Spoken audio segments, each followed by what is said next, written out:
গতকাল সকালে সাঁইথিয়ায় ৯ নম্বর ওয়ার্ডের তৃণমূল কাউন্সিলর মায়া সাহার বাড়িতে হানা দিল ইডি।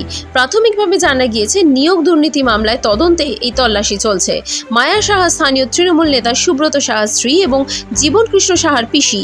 ইডির আধিকারিকরা দল বেঁধে তার বাড়িতে ঢুকে তল্লাশি শুরু করেন। তল্লাশি ঘিরে এলাকায় ব্যাপক চাঞ্চল্য ছড়িয়েছে।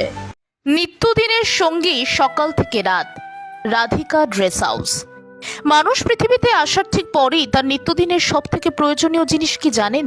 কি বলুন তো? যাকে ছাড়া আমাদের প্রকৃত পরিচয় তৈরি হয় না, যাকে ছাড়া আমাদের নিজস্ব আলাদা করে পরিচয় তৈরি হওয়া কখনোই সম্ভব নয়।